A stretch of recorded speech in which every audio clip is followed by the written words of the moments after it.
오늘 하나님 말씀 마태복음 4장 8절에서 11절 말씀 보겠습니다.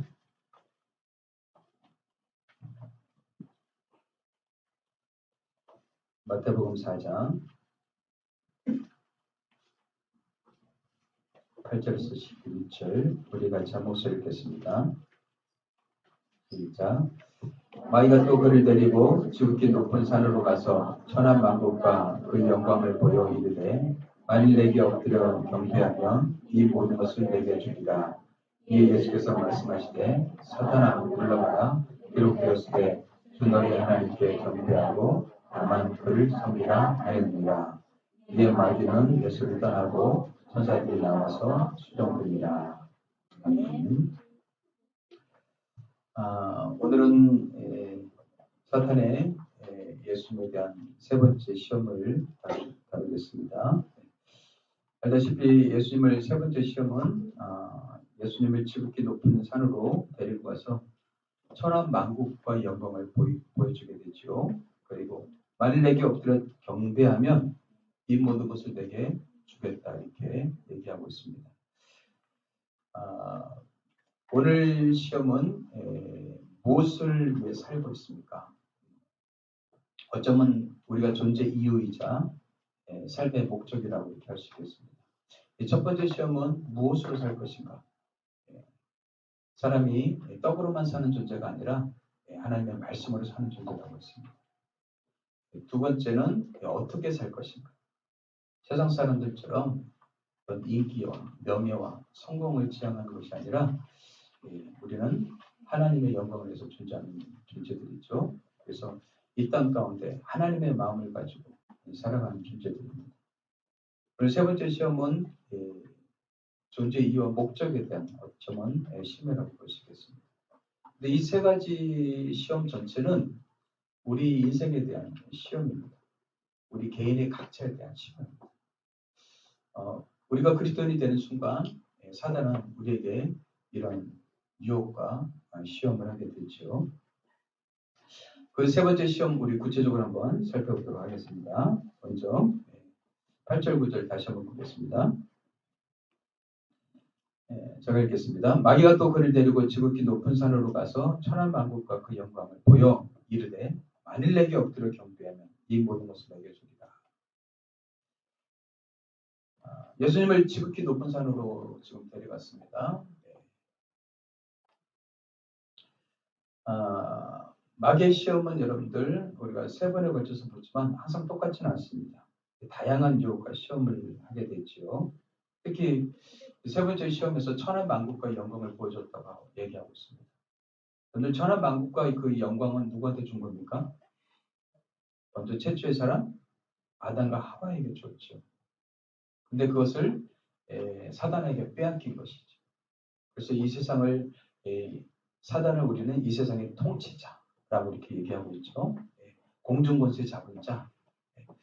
이 세상을 통치하고 공중권세를 잡고 지금도 수많은 사람들을 미혹하고 유혹하게 되죠. 사단은 아담에게 준 그 하나님의 영광을 가르친 사기꾼입니다. 도둑이죠. 그래서 성경에서는 사단에 대해서 거짓의 압이라고 얘기하고 있습니다. 그래서 사단의 영향을 받은 사람들 보면은 이런 사기, 도둑, 그다음에 거짓 이런 삶을 일삼고 있는 것을 보게 되는 것이죠. 근데 이 사단 마귀가 어디를 데리고 갔습니까?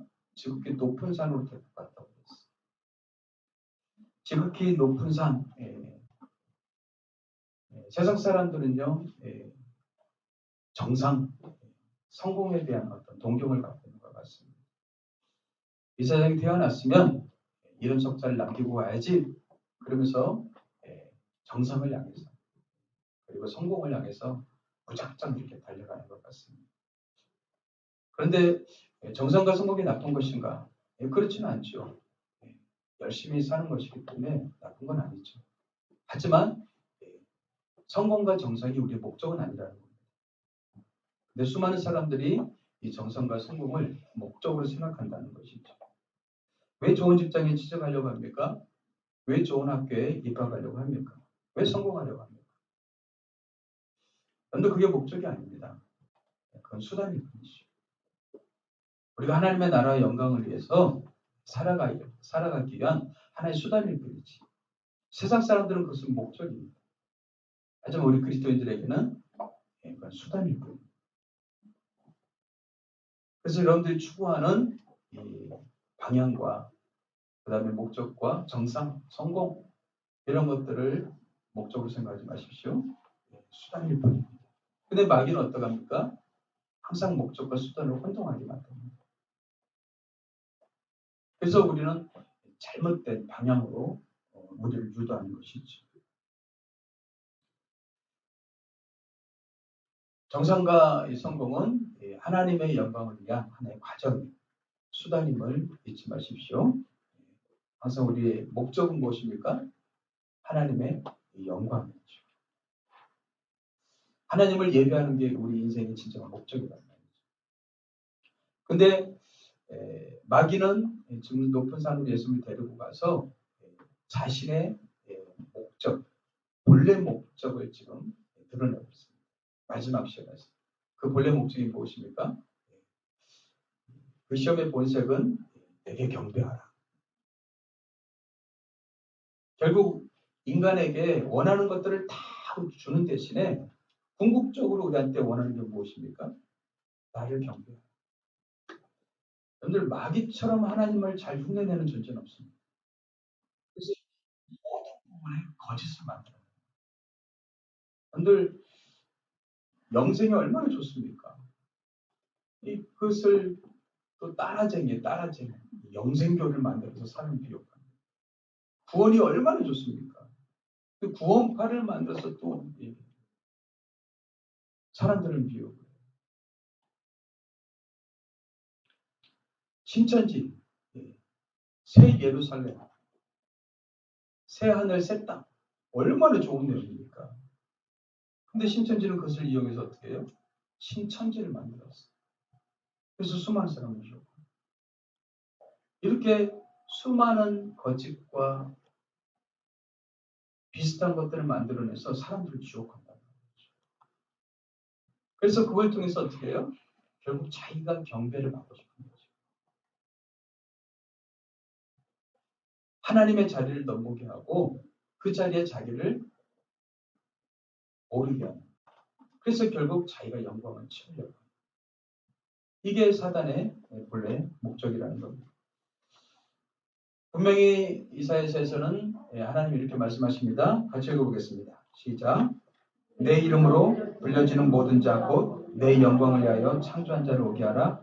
그를 내가 지었고 그를 내가 만들었다. 내 영광을 위하여 창조한 자를 오게 하라. 하나님의 영광을 위해서 우리를 창조하셨다는 겁니다. 그를 내가 지었고 그를 내가 만들었습니다. 하나님의 영광을 위해서 창조한 피조물이 하나님의 자리를 넘보고 하나님처럼 영광을 받으려고 하는 이런 존재가 바로 사단이라는 것이죠. 그리고 하나님께서 벗어난 오늘날 수많은 사람들이 똑같이 그 영광을 취하고 그 영광 속에 살아가려고 하고 있다는 것입니다. 자기 존재가 어떤 존재인지를 망각하기 때문에 그렇습니다. 자기 존재가 피조물인 사실을 잊어버리기 때문에 그런 것이죠. 우리 존재의 이유는 하나님의 영광입니다. 하나님을 예배하기 위해서 하나님은 우리를 창조하셨습니다. 그럴 때 인간은 가장 아름다운 존재가 되는 것이죠. 이사야 42장 8절에서 이렇게 얘기하고 있습니다. 나는 여호와이니 이는 내 이름이라. 나는 내 영광을 다른 자에게 내 찬송을 우상에게 주지 아니하리라. 이 영광과 찬송을 가로채려고 한단 말이죠. 그러나 하나님은 절대로 하나님의 영광과 찬송을 우상에게 주지 않습니다. 하나님 빼앗기지 않으십니다. 하나님은 우리의 찬송과 경배를 받으시기 합당하신 분이시죠. 근데 사단은요, 우리에게 이런 영광을 취하게 하려고 편한 길, 쉬운 길을 우리한테 제공합니다. 모든 사람이 가는 길을 예수님에게 제공하고 있다는 것입니다. 그렇게 어렵게 살 필요가 있겠어? 좀 편하게 살아. 좀 쉽게 살아. 다른 사람들 다 그렇게 사는데 너는 왜 이렇게 좀 깐깐하게 살아? 그렇게 살지 마. 계속해서 우리를 이렇게 유혹한단 말이죠. 쉬운 길, 편안한 길로 이렇게 이끈단 말이죠. 그런데 우리의 삶이 코로나로 인해서 느슨해지면서 얼마나 편하고 쉬운 길을 선택하고 있습니다. 어쩌면 코로나 이후로 생활 패턴들이 굉장히 많이 바뀔 것 같습니다. 근데 그 패턴들을 보면은 쉽고 편안한 거예요. 그런데 세상은 쉽고 편안하게 사는 것이 아닙니다. 하나님의 길은요, 쉬운 길이 아닙니다. 편안한 길이 아닙니다. 예수님의 길은 십자가의 길입니다. 예수님의 길은 고난의 길입니다. 어려움의 길이죠. 그런데 세상에 성공하는 사람 치고 쉽게 성공하는 사람이 있습니까? 그렇지 않습니다.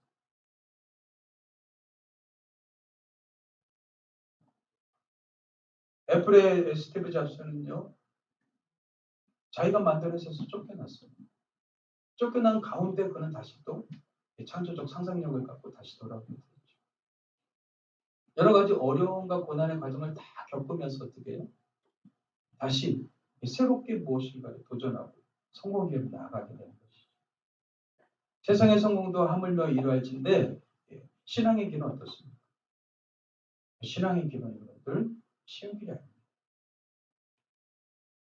편안한 길이 아니란 말이죠. 끊임없이 계속해서 말씀 묵상하라, 기도하라, 예배드려라, 설교하라, 섬겨라, 봉사하라, 헌신하라, 남을 위해서 살라, 사랑이 흘러가게 하라, 빛을 발하라, 소금이 되라. 이 세상 사람들 편안하게 자기만을 위해서 살면 돼요. 잘 먹고 잘 살고 편안하게 살면 되지만 우리 크리스찬들에게는 계속해서 이렇게 도전합니다. 왜요? 주님의 길은 쉬운 길이 아니기 때문에 그렇습니다. 우리 현민호 요즘 다이어트 한다고 여러 가지 음식을 굶고 있어요. 우리가 편하게 쉽게 이렇게 하다 보면 나도 모르게 어떻게 여러 가지 군살이 붙게 됩니다. 근데 그것을 다시 또 빼기 위해서는 어떻게 해요? 쉽지 않아요. 우리 인생도 마찬가지죠. 우리가 편한 거 쉬운 것만을 선택하다 보면 결국 우리의 정신은 망가질 것이고 우리 인생은 파괴될 겁니다. 그래서 성공하는 사람들 보면 어떻게 해요? 쉬운 길, 편안한 길을 절대 선택하지 않습니다. 정도를 걷더라도 힘들어도 그 길을 쭉 걸어간단 말이죠. 가시적인 성과는 없습니다. 눈에 보이는 게 없습니다. 하지만 최선을 다하고 성실하게 그 길을 걸어간다는 거죠. 그러다 보면 어느 순간 어떻게 해요? 그 열매가 보이기 시작한다. 마귀는요 쉽게 천하의 영광을 보여주고 내게 경배하면 다 주겠다고 얘기합니다. 굳이 너 십자가의 길을 걸어갈 필요가 있겠느냐. 세상 영광 다 줄게. 십자가의 길을 걷지 않아도 내가 다 줄게.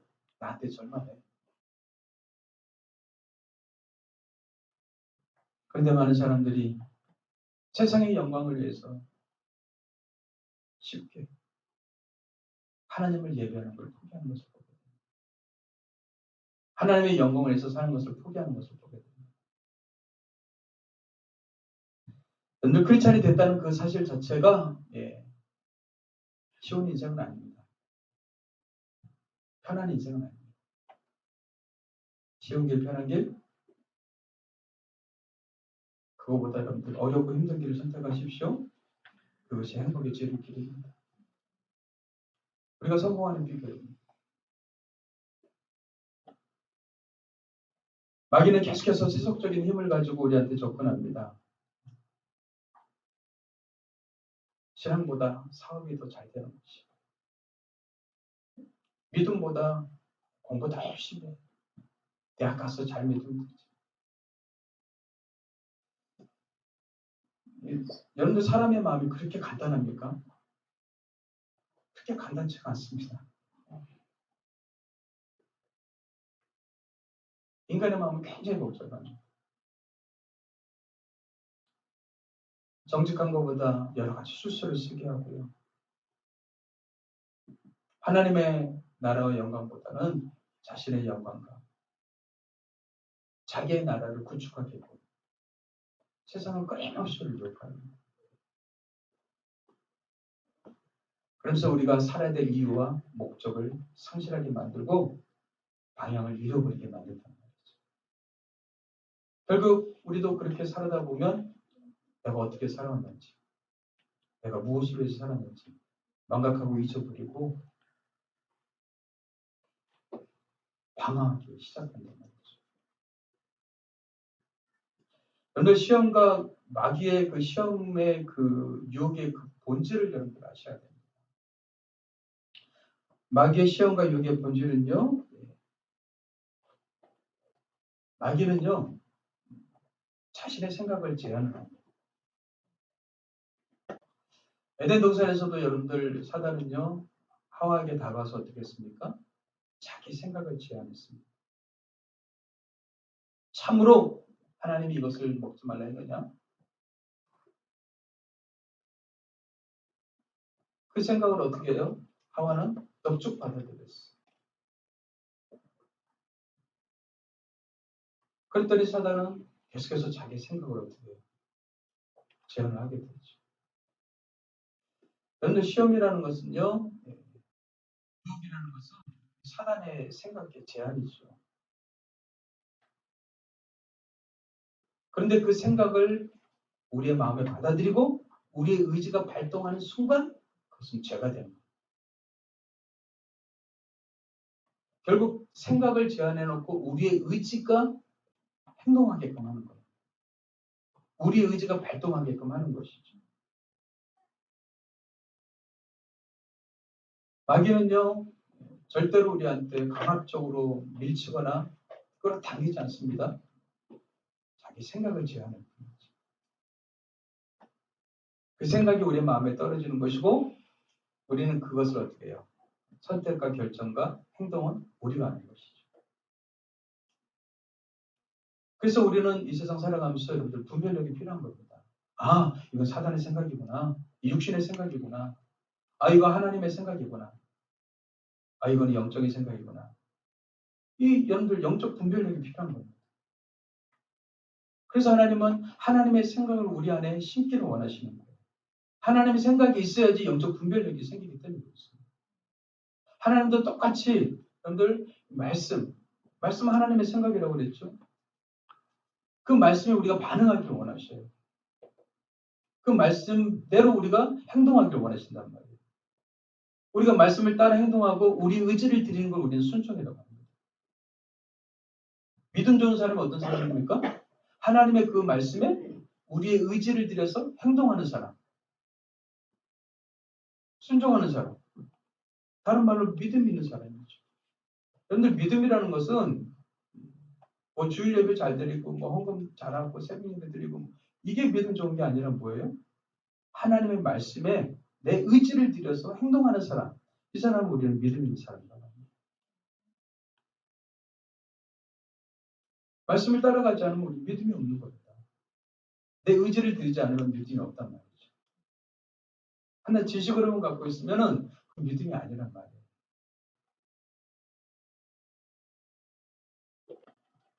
그래서 하나님은 하나님의 말씀과 우리 믿음이 결부되기를 원하십니다.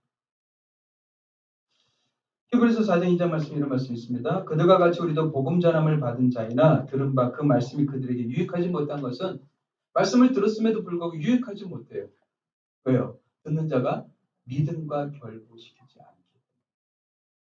그럼 여러분들 믿음을 제가 의지라고 그랬습니다. 그러면 바꿔서 한번 읽어보십시오. 듣는 자가 의지와 결부시키지 않기 때문에.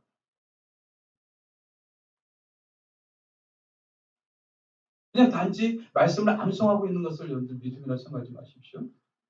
믿음은 반드시 어떻게 해요? 말씀에 의지를 더합니다. 말씀의 의지를 결부시켜야지만 그것이 진정한 믿음이 된다. 부모들이 자녀에게 공부해라 그랬죠. 자녀들은 얘기합니다. 네, 저 의지가 없어요. 책상에 앉아 있어도 의지가 없는 겁니다. 의지가 없어요. 여러분들 사람은요, 이 의지가 있어야지 움직이고 행동하게 되어 있습니다. 그래서 어쩌면 여러분들 사람을 움직이는 것, 그게 여러분들 동기입니다. 동기. 그래서 마음의 동기, 이거를 여러분들 잘 구축하셔야 돼요. 나를 움직이게 합니다.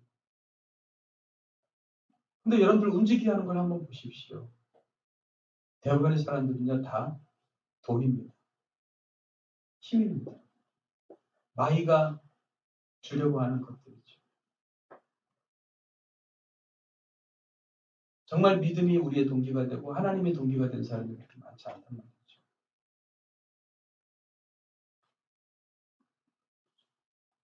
직장 다니기 막 싫더라도 월급 한 번 받으면 어떻습니까? 다시 기운이 비타민 주사 받은 것처럼 다시 활력이 돌지 않습니까?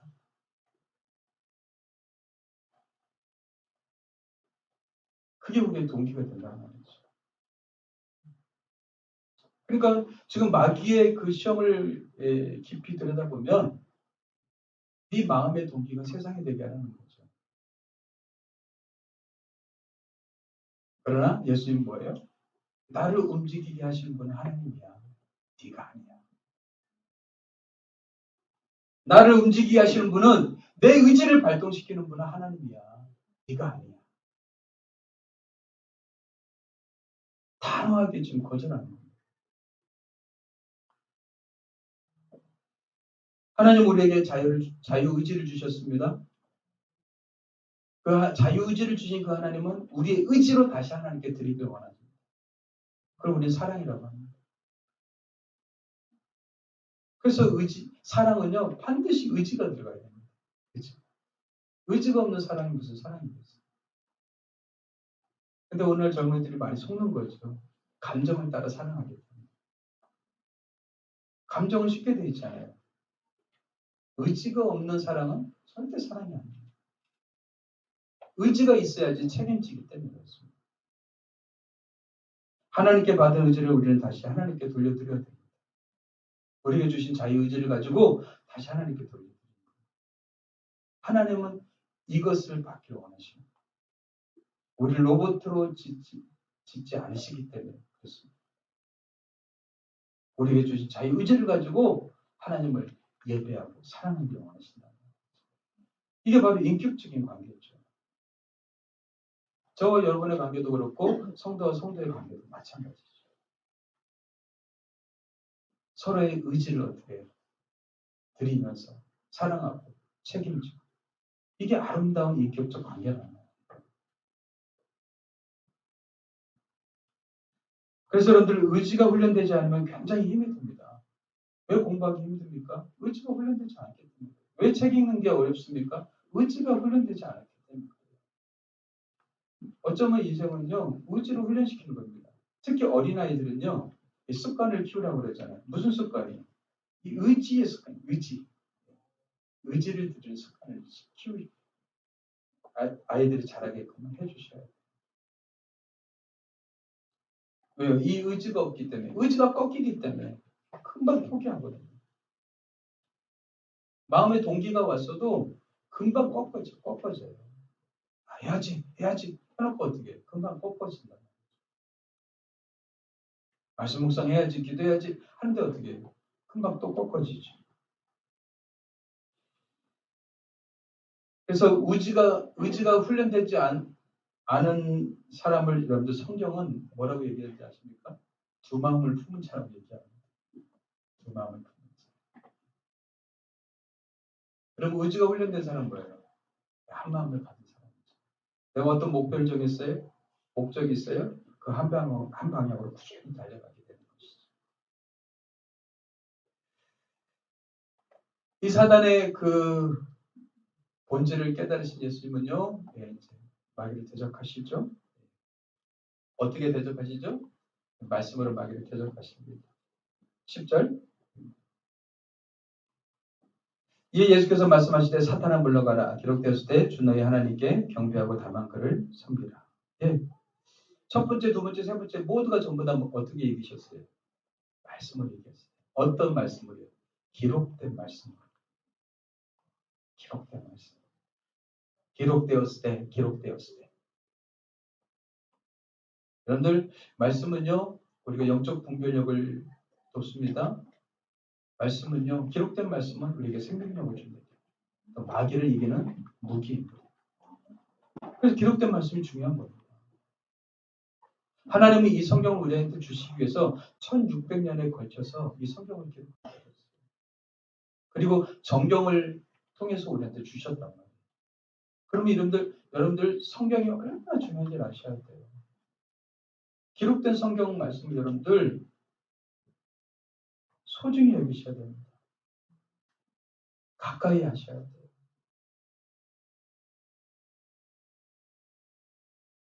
기록된 말씀을 가지고 예수님은 분명하게 때에 적합하게 상황에 적합하게 말씀을 어떻게 해요?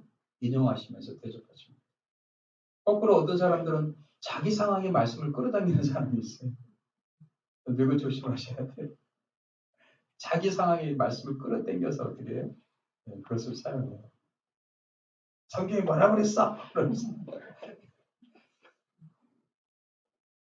이건 조심하셔야 돼요. 지난주에도 우리가 살펴봤죠? 예수님은 마귀를 대적합니다. 마귀를 대적하라 그리하면 너희를 피하리라. 그리고 근신하라 깨어라 너희 대적 마귀가 우는 사자같이 두루다니며 산길자를 찾나니 너희는 믿음을 굳건하게 하여 그를 대적하라. 그를 대적하라. 베드로전서 말씀입니다. 베드로전서. 너희 대적 마귀가 우는 사자같이 두루다니며 사단에 대해서 계속 얘기합니다. 대적 마귀, 대적하라. 그를 대적하라. 에베소서 6장에서는 능히 대적하기 위해서. 사단은요, 서로 화목할 대상이 아닙니다. 대적할 대상이죠. 오늘 사단과 친해지지 마십시오. 마귀와 친해지지 마십시오. 화친하고 화목할 대상이 아닙니다. 대적할 대상이라. 그럼 어떻게 대적해야 됩니까? 어떻게 대적해야 될까요? 우리 방법은 똑같습니다. 예수님처럼 하면 됩니다. 앞에서 살펴봤던 것처럼 여러분들 마귀의 제안을 분명하고 정확하게 의지를 동원해서 거절합니다. 친구가 나를 유혹합니다. 야 놀자. 야 술 한잔 하자. 담배 한 대 피자. 요즘 뭐 마약이 막 심심찮게 아이들까지 하고 마약하지. 그럴 때 어떻게 해야 됩니까? 분명하고 정확하게 의지를 동원해서 아니야. 난 하나님의 사람이야. 나는 하나님의 사람이기 때문에 이런 거 상관없어. 하루에 두세 번씩 전화가 옵니다. 때리리 여보세요 누구십니까? 네 사랑합니다 고객님. 어디 보험회사입니다. 어디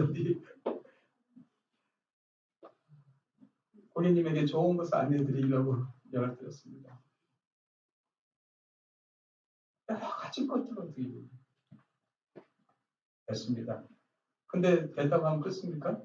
계속 단호하게 의지를 들여서 그걸 주저주저하는 사람이 있더라고요. 상대방을 좀 생각해야지. 상대방을 좀 배려해야지. 여러분들 거절은요 단호하게 하는 겁니다. 의지를 들여서. 사단은요 의지를 들여서 대적해야 돼요. 우리는 마귀의 생각을 의견을 여러 가지 제한된 그 생각들을 대적하셔야 돼요. 하와는 아담은 이것을 거절하지 않았습니다. 그걸 대적하지 않았습니다. 그래서 여러분들 영적 전쟁은요, 생각 전쟁입니다. 마음 전쟁입니다. 그렇죠? 그래서 우리는 마귀를 대적하기 위해서 계속해서 말씀을 가르치는 겁니다. 그래서 우리는 제자훈련이라고 합니다. 성경 공부라고 합니다. 말씀 묵상이라고 합니다. 우리가 말씀을 듣는 이유는 왜 듣습니까? 축복이 되기 때문에 듣습니까? 예, 나의 의지 훈련입니다. 말씀을 통해서 나를 훈련하고 단련시켜서 영적 분별력을 가지고 이 어두운 세상, 비진리가 가득한 이 세상 속에서 어떻게 해요? 진리의 말씀을 가지고 살기 위해서 말씀을 듣고 배우고 우리 읽는 거 아니겠습니까? 그래서 요한계시록에 그러잖아요. 말씀을 읽는 자, 듣는 자, 지키는 자가 복이 있다. 저는 우리 공동체가 복 있는 공동체가 되길 바랍니다. 말씀을 들으십시오. 읽으십시오. 지키십시오. 이게 복 있는 자입니다. 믿음이란 무엇입니까? 하나님의 말씀이 그 마음을 지배하는 겁니다. 말씀이 그 속에 거하는 겁니다. 그래서 그 말씀이 우리한테 의지를 어떻게 해요? 불러일으킨단 말이죠. 우리의 마음을 작동하게 한단 말이에요. 희한하게 말씀이 내 마음을 움직여줘요. 움직인다는 것은 동기가 되어준단 말이죠. 하나님의 말씀. 말씀을 통해서 우리의 마음을 움직이게 하시는 분이 누구셔요? 성령님이시죠. 근데 내 안에 말씀이 없어요. 불러일으킬 자극, 동기가 없단 말이죠. 말씀을 내 마음속에 심으십시오. 네. 크리스찬이란 어떤 사람입니까? 하나님의 말씀을 마음에 심는 자들입니다. 꾸준히 심으십시오. 그 말씀을 또 들으십시오. 배우세요.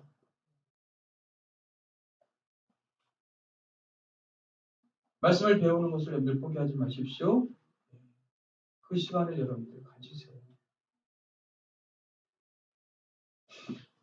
다니엘이 예언했던 것처럼 이 세상은 빨리 왕래하고 지식이 많아지고 있습니다. 바쁘다 보니까는 사람들 마음속에 하나님의 말씀을 심어주는 그 시간, 그 기회가 점점점 줄어들고 있습니다.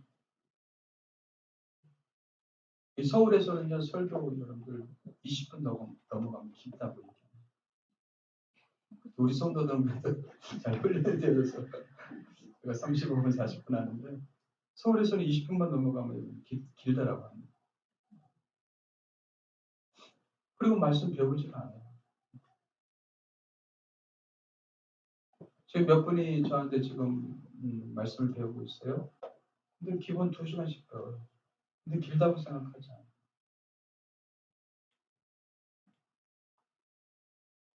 우리 해나점에 말씀 배우고 있는데 목사님 말씀 재밌네요. 이제 알았어? 말씀을 배운 적이 없어요. 믿음이 자라지는 않죠. 그냥 형식적으로 어렸을 때 그냥 부모님이 다니라고 했으니까 그냥 억지로 끌려도 왔다 갔다 한 거죠. 믿음이 자라지 않아요.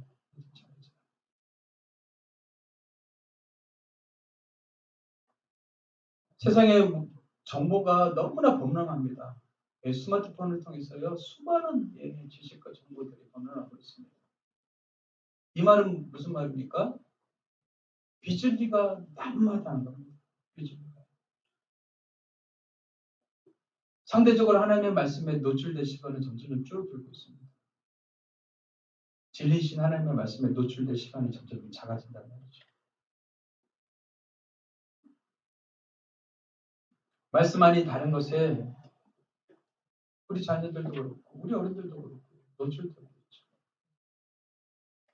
스마트폰을 가까이 하고 스마트폰을 대하는 것처럼 하나님을 통일했으면 좋겠어요. 여러분들이 하고 있는 거, 하나님과 동행하는 게 뭐예요? 스마트폰을 갖고 다니는 것과 똑같습니다.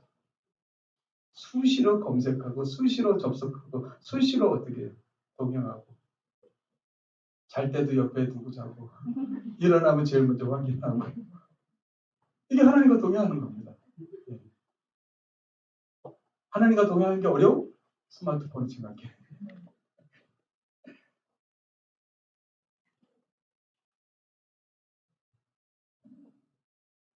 늘 자녀들의 생각 속에 다른 것보다 하나님의 말씀을 심으십시오. 예. 지금 자녀들과 함께하는 시간들이 많이 있잖아요. 말씀을 많이 심었으면 좋겠습니다. 다른 무엇보다 진리로 비진리를 구분할 수 있도록.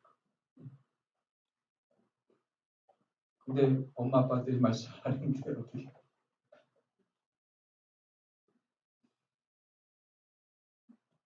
마귀를 어떻게 물리칩니까? 분명하고 단호하게 거절하십시오. 분명하고 단호하게. 마귀가요 예수님을 유혹하듯이 지금도 우리를 유혹하고 있습니다. 영성이란 무엇입니까? 마귀의 유혹을 분별하는 게 영성이죠. 이 분별력을 갖추셔. 저희 시대는 더욱더 필요한 시대입니다. 또 마귀는 무엇인가를 주고 우리에게 중요한 것을 요구합니다. 지금 예수님께 제안할 때 어떻게 해요? 뭔가를 주고 무엇인가를 요구하고 있어요.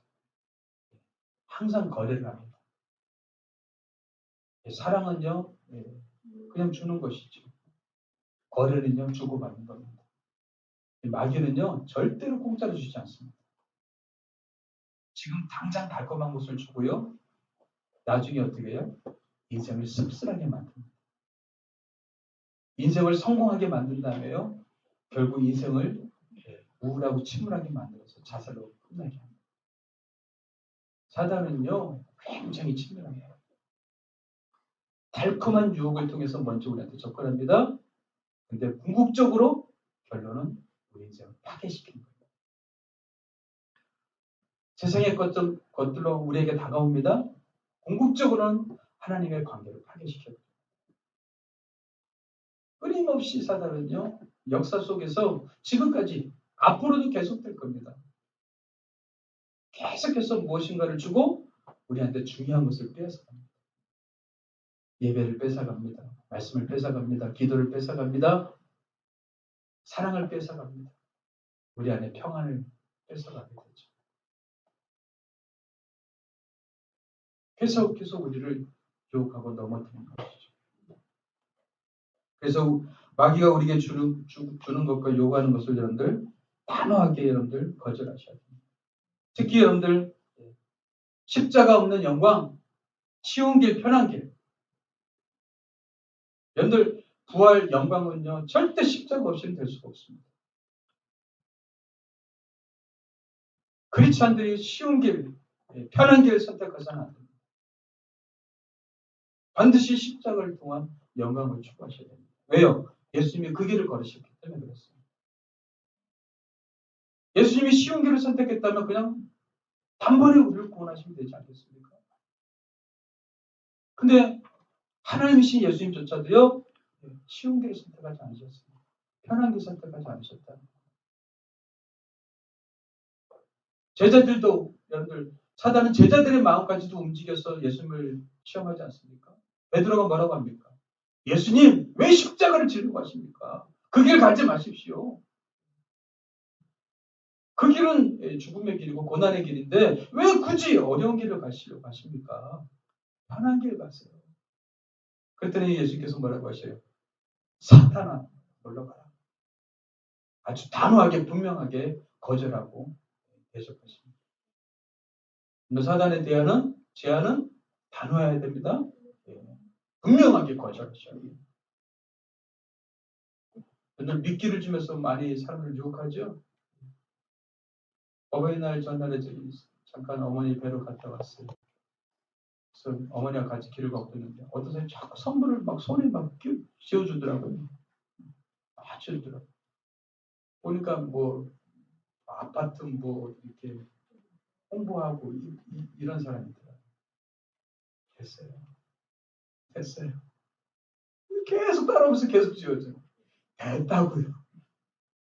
이거 받으시고 5분만 상담하세요. 5분만 상담. 됐다고요. 계속 쫓아와요.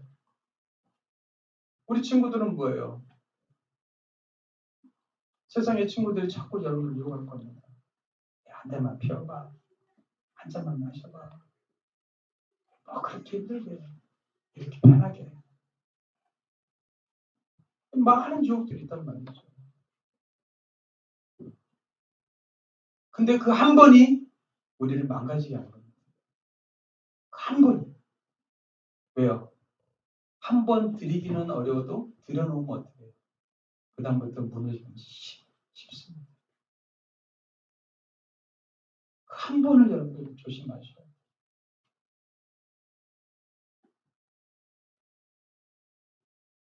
단호하게 거절하십시오. 대적하십시오. 고난 없는 영광은 없습니다. 고난 없는 편안함은 없습니다. 의지를 들이지 않는 성공은 없습니다. 내가 힘들게 노력하지 않고 다이어트 할 수 없습니다. 무엇이든지 내가 무엇을 얻으려면은 반드시 어렵고 힘든 것이 반드시 따르게 되어 있어요. 근데 그것을 이기셔야 됩니다. 근데 아이들이 그것을 이기게끔 하셔야 됩니다. 왜요? 그게 의지의 훈련이기 때문에 그렇습니다. 그래서 아이들이 어렵고 힘든 일 할 때 부모가 다 나서서 막아주지 마십시오. 뼈저린 아픔, 뼈저린 후회, 쓰라린 그 패배, 잠 못 이루는 그 아픔 다 겪어봐야 돼요. 인생이 그렇더라고요. 다 겪어봐야 돼요. 그래야지 성장이 가더라고요. 우리 어른들도 마찬가지잖아요. 그렇죠? 그런 아픔과 역경과 고난과 쓰라림, 패배, 실수, 실패 다 경험해 보셔야 돼요. 근데 부모가 해주면은 아이들의 그 경험들을 다 빼앗는 것과 똑같습니다.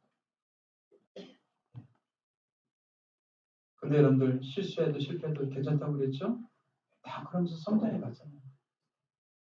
실수해도 괜찮습니다. 실패해도 괜찮습니다. 그 쓰라림을 경험해도 괜찮습니다. 그러면서 우리는 성장해 가는 겁니다. 그래서 주님을 닮아가는 겁니다. 아멘? 예, 그 길을 걸어갔으면 좋겠습니다. 우리는 세 가지 유혹에 대해서 살펴봤습니다. 무엇으로 살 것인가, 어떻게 살 것인가, 무엇을 위해 살 것인가. 궁극적으로 사단은요, 우리의 존재 이유와 목적을 상실하게 만들고 자기를 위해서, 사단을 위해서 살도록 우리를 유혹합니다. 하지만 우리 존재 이유와 분명한 목적을 가졌으면 좋겠습니다. 내가 존재하는 이유가 뭐지? 내가 무엇을 위해서 이렇게 열심히 살아가지? 무엇을 위해서 공부하지? 무엇을 위해서 내가 지금 일하고 있지? 누구를 위해서? 그런 생각을 갖는 것과 갖지 않는 것은 천지 차이죠. 사단은요, 우리가 생각 없이 살게 만듭니다. 생각 없이 살아가게 만듭니다. 그냥 내게 주어졌으니까 그 길을 걸어가게 한단 말이죠. 그러다 보면 벌써 인생이 황혼에 접어듭니다. 우리 인생이 후회하는 인생이 안 되었으면 좋겠습니다. 하나님을 따라 멋지고 아름답게 우리 인생을 세워갔으면 좋겠습니다. 기도하겠습니다. 하나님 아버지 감사합니다. 예수님이 당하신 그 세 가지 시험. 예수님은 굳이 시험을 당할 필요가 없으신데 아담과 하와가 무너짐으로 말미암아 우리를 대신해서 시험을 당하셨습니다. 아담은 시험에 대한 실패의 모델이라면 예수님은 시험에 대한 성공의 모델입니다. 우리도 예수님처럼 여러 가지 시험과 유혹에 이기는 자가 되길 원합니다. 승리하는 자가 되길 원합니다. 그래서 예수님을 닮아가는 아름다운 삶이 되길 원합니다. 성령으로 축복해 주옵소서. 감사하고 예수님의 이름으로 기도합니다. 아멘.